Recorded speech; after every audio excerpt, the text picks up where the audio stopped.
"Shake hands," she said. Ribsy agreeably held out his left paw and allowed the girl to shake it.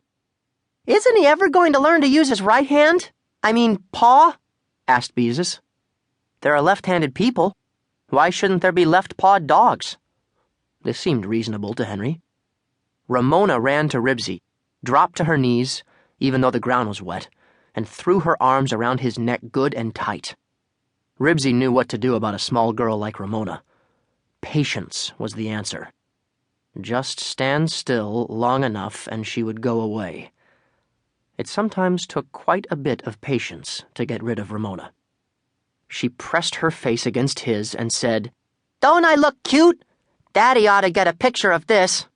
"Oh, Ramona," said Beezus crossly. "Daddy can't take a picture of everything you do. Come on, stop choking Ribsy and let's go to the park." Patience had worked. Ribsy was free of Ramona.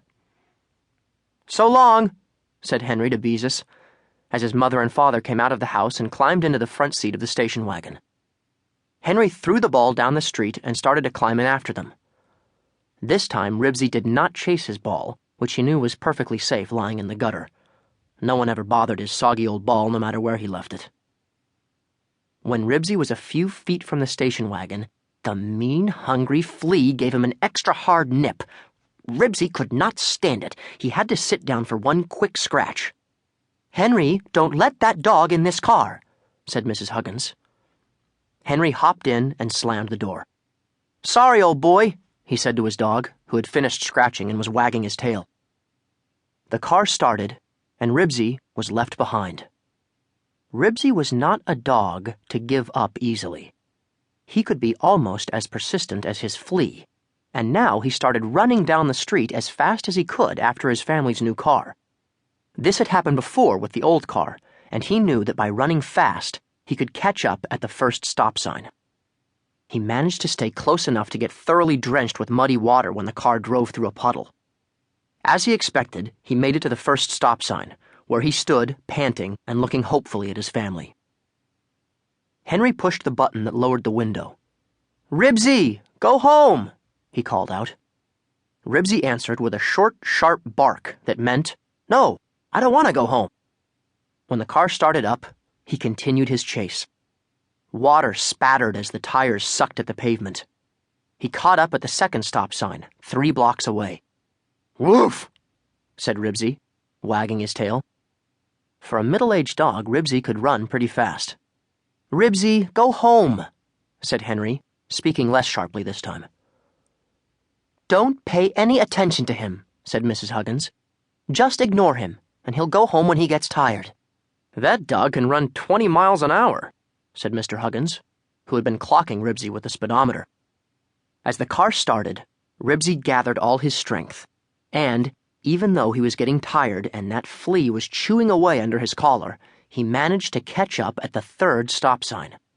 "Don't even look at him," said Mrs. Huggins. "Just pretend he isn't there." "Aw, Mom," protested Henry. "He's getting tired. He's panting so he can't even bark."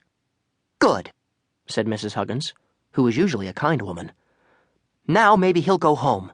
He's not going to ride in our clean new car." Mr. Huggins went on, and so did Ribsy, his tongue flapping like a flag and his feet scissoring back and forth as fast as he could make them go. Henry's worried face watched him from the tailgate of the station wagon. Ribsy barely made it to the next stop, which was a traffic light at a busy intersection. He stood panting with his sides going in and out like bellows. "But, Mom, he'll get run over," Henry was saying. "He wants to come with us so much he isn't even paying any attention to the other cars."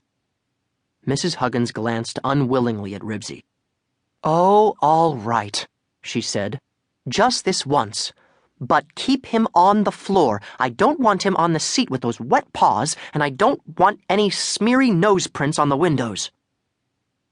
Henry opened the door, and Ribsy, the winner, jumped in. The first thing he did was shake himself. Muddy drops splattered all over the new plastic upholstery. Silently, Mrs. Huggins handed Henry a Kleenex, and without a word, he wiped the spatters.